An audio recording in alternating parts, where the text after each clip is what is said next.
क्या आप भी बनाना चाहते हो खुद का इंटरनेट चेकर जो आपको ये बताए कि आप अभी कनेक्टेड हो या disconnected.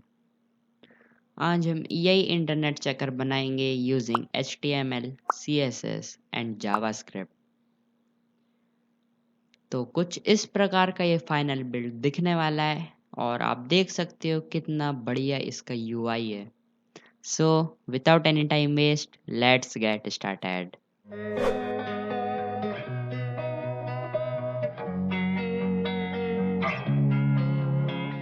Hey guys, I am Divyanshu Pawar. I am a programmer and content creator. If you are interested in programming, consider subscribing to this channel and hitting that bell icon so you are the first one to know whenever I upload a new video. तो guys मैंने अपना यहाँ पे VS Code project setup कर लिया है और एक इमेजेस नाम के फोल्डर में मेरे पास दो इमेजेस है, एक ऑफ वाईफाई इमेज और एक ऑन वाईफाई इमेज। तो अब मैं क्या करूँगा, एक नई HTML फाइल बनाऊँगा और उसका नाम दे दूँगा index.html और इसके अंदर मैं अपनी बेसिक सी पहले तो बॉयलर प्लेट लगा के उसमें टाइटल चेंज कर दूँगा इंटरनेट चेकर। और मैं बॉडी में क्या करूँगा, एक सेक्शन बनाऊँगा और उसको एक क्लास दे दूँगा कंटेनर की। यहाँ से मेरा एक सेक्शन बन जाएगा विथ क्लास कंटेनर।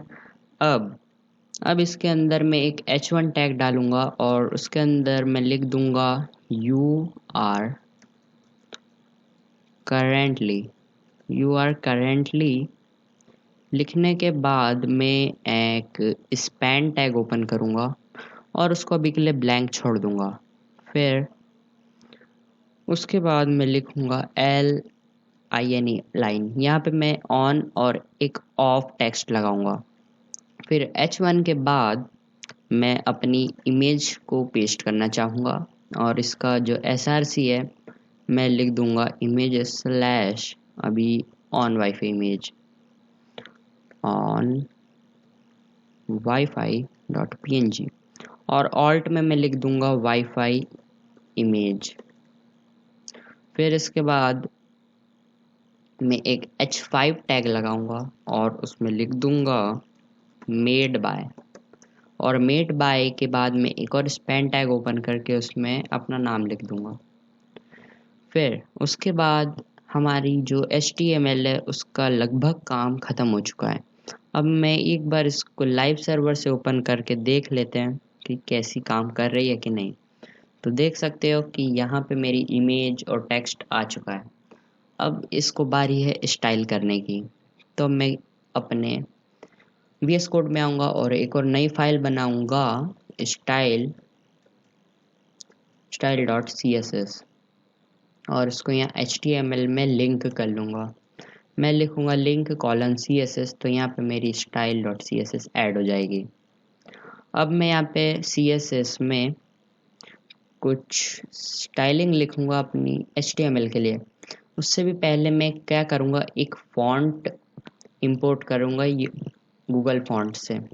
तो यहाँ पे आपको लिखना है गूगल फॉन्ट्स और आपको चले जाना है fonts.google.com पे। यहाँ से आपको अपनी मनपसंद फॉन्ट्स मिल जाएगी। यहाँ पे आपको सर्च कर लेना है पॉपिंस। जैसे आप पॉपिन सर्च करोगे आपको ये फॉन्ट दिखेगी, आपको इस पर क्लिक करना है और थोड़ा सा स्क्रॉल डाउन आप करोगे तो आपको यहाँ पे इसके साइजेस मिल जाएंगे। तो मैं यहाँ पर एक्स्ट्रा लाइट 200 यूज़ करूँगा, यहाँ से आपको ऐड कर लेना है। और फिर यहाँ पे मैं CSS में इंपोर्ट करना चाहूँगा। अब मैं क्या करूँगा, यहाँ पे @import वाली लाइन को कॉपी करूँगा और अपने VS कोड में आके style.css में पेस्ट कर दूँगा। ये जो फॉन्ट है अब मैं इसको अपनी वेबसाइट में यूज़ कर सकता हूँ। अब मैं क्या करूँगा कि जो मेरे सारे एलिमेंट्स होंगे HTML के, मैं उन सब में मार्जिन 0 और पैडिंग 0 देना चाहूँगा। फिर इतना करने के बाद मैं क्या करूँगा,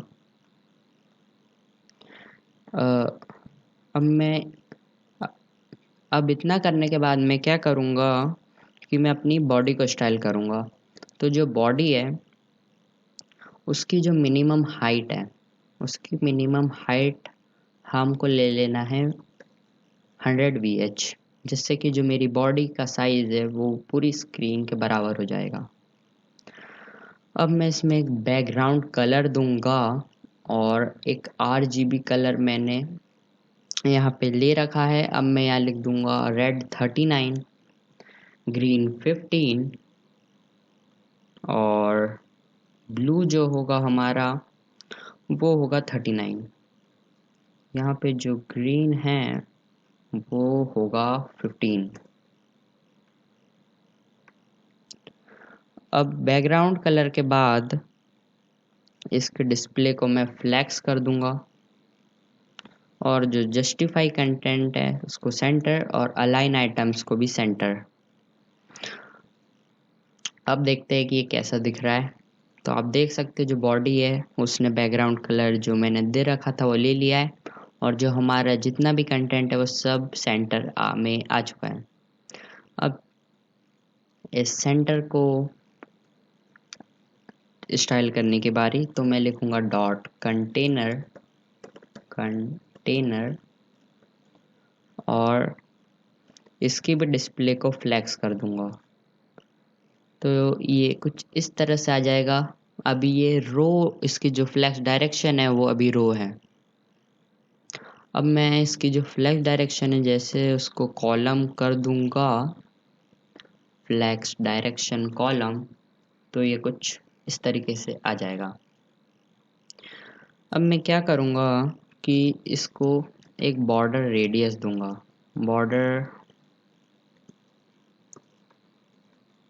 बॉर्डर रेडियस दूंगा मैं इसको 5 पिक्सल्स की और तो और जस्टिफाई कंटेंट इसका कर दूंगा सेंटर, जस्टिफाई कंटेंट सेंटर, जिससे कि ये जो है ये सब इसका कंटेंट सेंटर में आ जाएगा। अब मैं क्या करूँगा इसका जो टेक्स्ट है उसको टेक्स्ट अलाइन को भी सेंटर कर दूंगा, जिससे कि ये सब सेंटर में आ जाएगा। अब मैं इसको आसपास से पैडिंग दूंगा 20 पिक्सल्स की, तो ये थोड़ा सा गैपिंग कर लेंगे। अब जो ये हमारी हेडिंग है हम इसको स्टाइल करेंगे, तो इसको सिलेक्ट करने के लिए आपको लिखना डॉट कंटेनर H1। तो इसमें मैं लिखूंगा जो इसका फॉन्ट साइज है, इसका जो फॉन्ट साइज है उसको मैं रखूंगा 4EM। हेडिंग के हिसाब से ये साइज ठीक है और इसका जो कलर है वो रखूंगा मैं वाइट। और अब जो इसके अंदर का जो हमने स्पैन था हम उसको स्टाइल करेंगे, तो मैं लिखूंगा डॉट कंटेनर H1 के अंदर का वाला स्पैन, उसको स्टाइल करूंगा और यहाँ लिख दूंगा मैं उसका कलर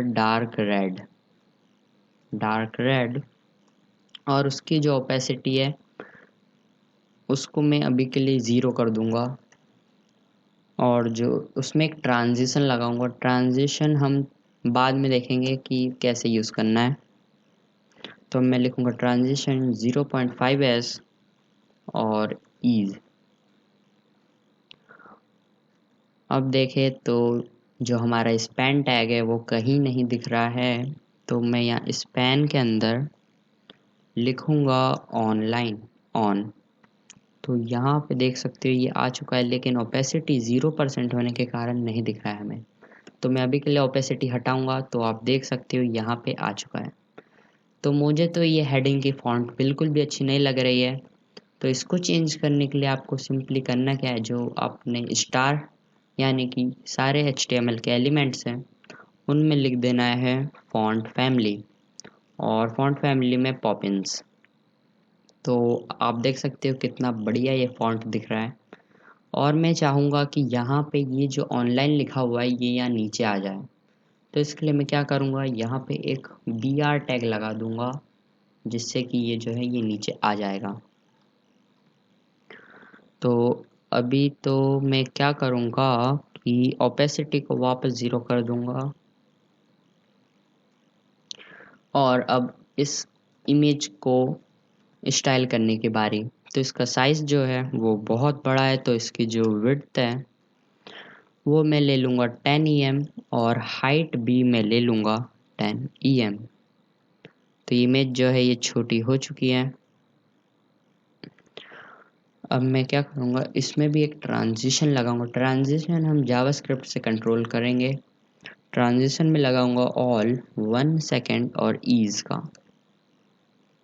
और देख सकते हो कि ये जो इमेज है एक ब्लैक कलर्ड इमेज है, हमको इसको वाइट कलर करना है, लेकिन मैं इसको बिना किसी फोटो एडिटिंग टूल के बिना ही इसको मैं वाइट करके दिखाऊंगा यूजिंग CSS। आपको सिंपली लिखना क्या है, आपको लिखना है फिल्टर इन्वर्ट 100%। जैसे ही आप ये लिखोगे आपकी इमेज 100% अपना जो कलर है वो अपोजिट कर लेगी। जैसे ब्लैक को इसने वाइट कर दिया। अब इसके बाद मैं क्या करूँगा कि ये आप देख सकते हो, ये जो सिलेक्ट कर रहे हैं तो ये इमेज हमारी सिलेक्ट हो जा रही है, लेकिन मैं नहीं चाहता कि मैं इसको सिलेक्ट कर सकूँ, तो मैं लिखूँगा यूज़र सिलेक्ट नन। अब मैं इस इमेज को सिलेक्ट नहीं कर सकता। और मैं यहाँ पे एक और चीज़ लिखूँगा पॉइंटर इवेंट्स नन। इसको नन करने से पहले मैं दिखा दूँ, अगर आप इस इमेज पर राइट क्लिक करते हो तो आपको open image in new tab का ऑप्शन आता है, लेकिन पॉइंटर इवेंट्स नन करने से आपको ये ऑप्शन नहीं आएगा। और आप देख सकते हो कि ये जो इमेज है ये इस साइड में आ गई है। इसको सेंटर में करने के लिए मैं इसकी जो मार्जिन है उसको टॉप से दे दूंगा 0.9 और ऑटो, जिससे कि वापस से सेंटर में आ जाएगा। अब इस इमेज के बाद हम इस H5 टैग को स्टाइल करेंगे। तो लिखूंगा मैं डॉट कंटेनर एंड H5। इसके अंदर इसका जो फॉन्ट साइज़ है उसको चेंज करूंगा और मैं इसका फॉन्ट साइज़ कर दूंगा 18 पिक्सल्स। तो ये थोड़ा सा बड़ा हो जाएगा। और अब मैं क्या करूंगा, इसका जो कलर है वो ब्लैक है तो इसको मैं वाइट कर दूंगा। और अब देखता हूँ तो ये वाइट कलर आ चुका है। अब ये जो हमने स्पैन लिया था, अब इसको हमको स्टाइल करना है, तो मैं यहाँ लिखूंगा डॉट कंटेनर H5 स्पैन और इसका कलर मैं कर दूंगा डार्क रेड। तो लिखूंगा कलर और डार्क डार्क रेड। तो ये कुछ इस टाइप का दिखेगा, लेकिन ये कुछ ज़्यादा डार्क हो गया है, तो मैं यहाँ पे इसको क्रिम्सन कर दूंगा, जो कि ओके। तो पूरी स्पेलिंग लिखनी है। अब ये थोड़ा ज़्यादा अच्छा लग रहा है। अब हमारा लगभग सारा काम कंप्लीट हो चुका है स्टाइलिंग का, लेकिन अभी तक यहाँ ऑनलाइन शो नहीं हो रहा है। तो इस ऑनलाइन शो होने के लिए हमको लिखनी पड़ेगी जावास्क्रिप्ट। अभी जितना भी कंटेंट है ये सब स्टैटिक है, हम जावास्क्रिप्ट की हेल्प से इसको डायनेमिक बनाएंगे। तो एक नई फाइल बनाऊंगा script.js और यहाँ इंडेक्स में उसको भी मैं लिंक कर लूँगा और src दे दूँगा मैं script.js। हमारी ये जावास्क्रिप्ट लिंक हो जाएगी। तो अब क्या करूँगा मैं कि इस स्पैन टैग को अपनी जावास्क्रिप्ट में लाऊंगा और इस इमेज को भी। तो मैं यहाँ लिखूँगा let heading is equal to document dot query selector। Query selector से मैं सिलेक्ट करूँगा हमारा जो कंटेनर क्लास है उसको और उसके अंदर के H1 के स्पैन को, जिससे कि मैं उसके अंदर का टेक्स्ट चेंज कर सकता हूँ। अब मैं एक और वेरिएबल बनाऊँगा और उसका नाम रखूँगा मैं वाईफाई इमेज और मैं फिर लिख दूंगा document डॉट क्वेरी सिलेक्टर और फिर मैं लिखूंगा डॉट कंटेनर का img। तो यहाँ से हमारी ये जो इमेज है ये सिलेक्ट हो जाएगी। अब मैं क्या करूँगा कि मैं एक फंक्शन बनाऊंगा जो हर सेकंड चेक करेगा कि मैं अभी इंटरनेट से कनेक्टेड हूँ या नहीं। तो इसको बनाने के लिए मैं यहाँ लिखूंगा कॉन्स्ट चेक इंटरनेट और यहाँ पे मैं एक एरो फंक्शन बना लूँगा और फिर मैं एक इफ स्टेटमेंट लगाऊंगा और लिख दूंगा नेविगेटर डॉट ऑनलाइन। ये जो नेविगेटर डॉट ऑनलाइन है ये हमको ट्रू रिटर्न करता है या फिर फॉल्स रिटर्न करता है। ये ट्रू रिटर्न जब करता है जब आप ऑनलाइन होते हो और फॉल्स रिटर्न तब करता है जब आप ऑफलाइन होते हो। तो अब अगर ये ट्रू हुआ तो मैं क्या करूँगा, जो हमारी हेडिंग है उसका डॉट इनर टेक्स्ट, जो उसका इनर टेक्स्ट है मैं उसको लिख कर दूंगा ऑन। और जो हेडिंग है उसकी ओपेसिटी 0 थी, यहाँ पे मैं उसकी जो ओपेसिटी है स्टाइल डॉट ओपेसिटी, यहाँ पे उसकी ओपेसिटी को मैं कर दूंगा 1 इज इक्वल टू 1।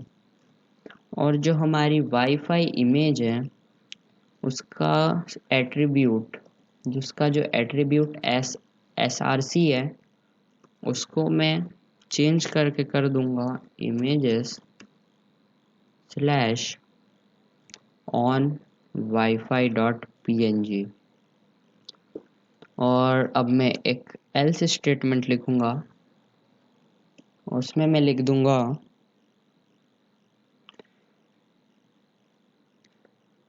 ओके। सो मैं यहाँ पे एल्स नहीं लिखने के बजाय एल्स इफ लिखूंगा और लिखूंगा if not navigator dot online. अगर ये फॉल्स रिटर्न करेगा तो मैं क्या करूँगा कि यही सेम चीज़ कॉपी करूँगा और यहाँ पे पेस्ट कर दूँगा। अब यहाँ ऑन की जगह ऑफ लिख दूँगा और यहाँ पे भी ऑन वाईफाई इमेज के बजाय ऑफ वाईफाई इमेज। तो अब देखते हैं कि ये कैसा वर्क कर रहा है। मैं रिफ्रेश कर रहा हूँ तो यहाँ पे कुछ भी शो नहीं हो रहा है। सो कंटेनर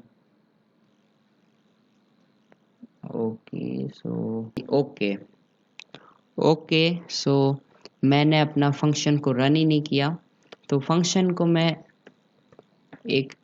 हर एक सेकंड के इंटरवल के बाद रन करना चाहूँगा। तो मैं लिखूँगा सेट इंटरवल और फंक्शन का नाम चेक इंटरनेट और फिर उसके बाद आपको लिखना पड़ेगा कितने सेकंड्स में। तो यहाँ पे आपको 1000 लिखना पड़ेगा क्योंकि ये माइक्रो सेकंड्स में आपका इनपुट लेता है। सो ओके गाइज, जो आपके index.html के अंदर आपने स्क्रिप्ट टैग यूज़ किया है उसके अंदर आपको एक एट्रीब्यूट और लगाना पड़ेगा जो कि है डिफ़र। आपकी जो स्क्रिप्ट है इस HTML डॉक्यूमेंट के बाद लोड होगी। ये पहले लोड होने के कारण जितने भी हमने वेरिएबल्स बनाए सब नल थे, इसी वजह से हमारा जो हेडिंग है उसके अंदर का टेक्स्ट चेंज नहीं हो रहा था। अब अगर मैं आपको दिखाऊँ, एक बार रिलोड करूँ तो यहाँ पे अभी मेरा इंटरनेट कनेक्शन ऑफ है। जैसे मैं अपना वाईफाई ऑन करूँगा और इसके लिए थोड़ी देर वेट करूँगा तो यहाँ पे ऑनलाइन शो होना चाहिए। So as you can see यहाँ पे ऑनलाइन शो हो गया है। सो आई होप कि आपको इस वीडियो में मज़ा आया होगा। ये जो सोर्स कोड है आपको गिटहब में मिल जाएगा। So if you enjoyed, like this video, subscribe to this channel and comment how you like the video. So thanks for watching and I will see you in the next one.